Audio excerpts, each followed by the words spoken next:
TTPS says prevention is better than cure. And this morning, Inspector Michelle Lewis is joining us because it's time for the TTPS on down. This morning we're talking about, well, it's Christmas season, Inspector.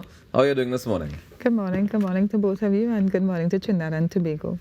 I am well, thank you. Nice to have you on again this morning. Yes. And as we get ready to jump full on into the Christmas season, I see all the stores done change their decor and everybody getting ready. This morning we spoke about people done put up the tree since November 1st and all of that happening. How do we prevent businesses from being victims of fraud for this season? Yeah, so there is an increase in criminal activities that we are seeing in the country.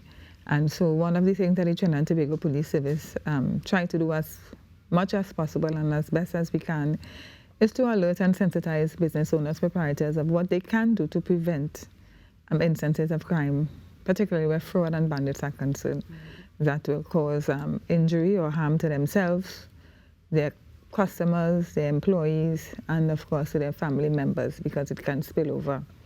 So when you look at the business owners, because during this time, this Christmas season, for the next 2 months, you will see an increase of purchases and an increase of sales based on the demand of the customers, right? And so business owners will be looking to increase, in the first instance, their employees, and increase persons who are working with them, how they will be able to meet the demands naturally, right, of the customers. And when you are looking to increase employees, one of the things that we don't want you to do is to not do a comprehensive background check or thorough background check on the persons who you are seeking to hire that may have criminal or ill intent. A fraudster is anyone who has intention of doing anything deceptive for money, right, or someone who has ill gains where that is concerned. So when you look at fraudsters and bandits, you're looking at anybody who has illegitimate intention, primarily for gain, financial gain. So as a business owner, as a preparator, one of the things that we want you to look at in the first instance is who you're hiring into your company, right, and how you are revealing or showing them the different types of transactions that you do. For example, if it is that within your organization, you don't want to give one person total control or autonomy over the banking process within your organization, so that if something does happen, that person can single-handedly Empty a bank account. one time. To put simply, empty a bank account. So even though we know that through the TTPS and a lot of organizations request that persons get a certificate of character through the Trinidad and Tobago Police Service, right, through the CID CRO. Right. But let me also add that though persons may not have a criminal record through the police system, does not altogether mean that the person's character is altogether good. So two things to that, Inspector. Two things, right? One, how long does it take to get a police certificate of character? Because it took me 6 months. Two, how else do we do the background checks to find out, the character behind these people? So let me ask you a question that you've asked in relation to the 6 months. Was that a normal duration? Or was it was the first time I ever applied for it, so I don't know what is normal or not. All right, so it's not usually that long. How long is it usually? It's normally about 2 to 6 weeks or less. 2 to 6 weeks? Yeah. And if it is that somebody wants to get hired for the Christmas period, they go in for a job today, and you're telling proprietors, business owners, to go and do this background check. That means for the next 2 to 6 weeks, they can't employ this person until the certificate of character comes back. What some persons do is that they get the receipt. But even though you get the receipt, that doesn't say anything. Yeah. It just says that I applied for it. Yeah. But one of the things that the Trinidad and Tobago Police Service have done is that we have had within the station districts and what we call station councils, where we encourage and employ the business owners to have that relationship with the officers in charge of the station districts, who will know the persons in the community. What if it's not somebody in the community? Yeah. People want jobs from all over the country. And even though, so the Trinidad and Tobago Police Service are throughout Trinidad and Tobago. All right. You mentioned the community. And even though I may be the sergeant or inspector in charge of, let us say, for example, Shoguana's police station district, I also know that there are officers with wherever the person address is, and then there's also the systems that we utilize, right? We have the database system that we utilize. right? So that if it is, for example, the person would have been in a street check, and they would have, so the street check is what we call the stop and search forms. Right. So we would have some information in relation to that. And so we collect data differently, which would be provided for us on the system, because the intention is to help the members of the community, the law-abiding citizens, as best as possible to prevent crime. This not the same system that they use to check the police certificate of good character? No. Because if you do a street check, you have not committed any criminal offense. I know, but what I'm saying is it would still show up on the thing saying that there was a street check done on this person, no, whether you put it on the certificate or not. The certificate of character is for criminal offenses. So it will say what you were charged for, right. If you were charged for any criminal offense, if you, and whatever it is, if it is still pending, if you would 8 months hard labor, whatever, that is the certificate of character for criminal offenses. Right. That is what it will show. But you're saying now that, and aside from that, we should be on the business owners should be on the station council or in communication with the station council. Yes, with the officers. Because that information will be different to the police certificate of good character. Correct. The certificate of character is for criminal record. Correct. And now, the station council is, in case they get stopped by the side of the road, then they can tell the business owner, well, I stopped that man. So the police service, we have different ways in which we collect data, right? Certificate of character, where fingerprint impression is taken because you would have committed or charged with some type of offense. And then we also have persons who, through the street check, persons who are issued fixed penalty notices or e-ticketing traffic ticket. So all that would be all that is data. Now, somebody who would have been issued with a ticket, that's not a criminal offense. But sometimes you have one address for a person, and then they present another address to the person who they're seeking employment for.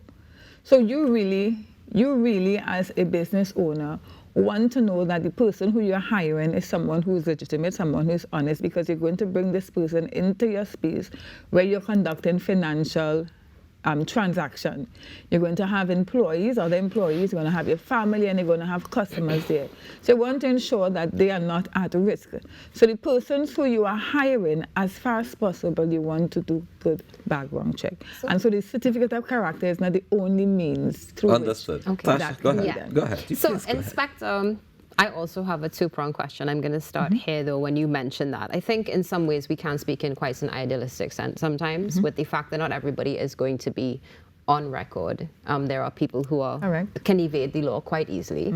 For want of a better expression, they may not have access to certain resources and so much more. So in that case, what do you do to mitigate that, or what do proprietors do to mitigate that? Because people can escape the law, let's be realistic about it. And my second thing would be, as you mentioned, for example, the change of address. Also, again, looking at Trinidad and Tobago, we do see that some people may live in an area that is not perceived to be becoming, and thus will put a different address on, or they may modify a street and so forth. Nothing to do with their character, just based on the fact that they cannot get hired because of that. Then in a situation like that, what happens? Because this person may not be as dishonest as per what we would believe to be the norm of dishonest. And but they're dishonest if you lie about your address. No, you are, right? But at the end of the day, let's just It's a catch-22. I agree with you 100%. So, right, so the system, so as far as possible, we want to be able to assist.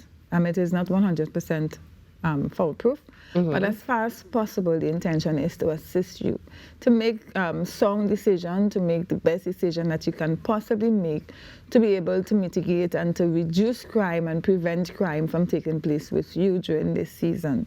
Because we have seen that during this season in particular, persons hire more persons without doing thorough checks. And yes, you may not have the opportunity to do as much checks as you want, but if you get the assistance of the police, it will help you along the way to be able to do that, because at the end of the day, you're bringing a stranger into your space where you are conducting, and you may be holding a lot of cash in your business. You may also want that person to some point deposit money into your account, so you have to be very careful of the persons in whom you are hiring into your organization. And this is one of the things that TTPS is saying to you this morning. It may not be 100%, but at least we can try to prevent more than, you know, an incident happening to you. Prevention better than cure. Would you recommend that business owners seek FULs or anything like that during this time period?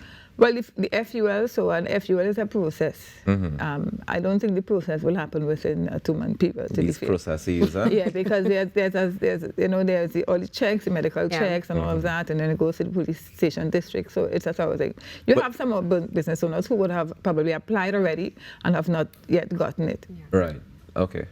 I was going to ask if you see a ramp up in requests leading up into seasons like this. Well, I can't say, I don't have the data to say, but generally business owners make their requests long in advance because they are not concerned just about Christmas, they are concerned about their safety and the safety for the family, generally speaking. And that is why we see a lot of business owners applying for licensed firearms. Right. Inspector, final recommendations for proprietors going into this Christmas season 2024. Sorry, 30 seconds. Right. So another thing that we want persons to be wary of is security companies coming around pretending or seeking to provide some type of security service for a fee. They're not registered, they're not legitimate, they cannot provide you with any banking information so that the transaction can be done like that, preferring to use cash and that kind of thing. These are some red flags that we want you to pay attention to. Yes, you have persons who know starting off, but at the end of the day, you have to be very mindful of who you are conducting the transaction with, and that these persons are honest and legitimate persons who would have be above board in relation to that. So this morning, the TTPS, as we go into Christmas in the next 2 months, we want business owners to really pay attention to who you are hiring and the business transaction that you are conducting and who you reveal such transactions to. Of course, you can always change the dates and the times that you are making your transaction and reduce keep them the large guessing. sum. Well, Inspector, thank you so much for joining us this morning. Most we appreciate welcome. it. And we'll see you next week, Monday. Please go ahead. Inspector Michelle Lewis here with us this morning on the Now Morning Show, speaking about prevention is better than cure. Stay tuned. Your birthdays are coming up after this break. Especially in tongue, no one couldn't walk alone. Tongue was like a battle zone, but nowadays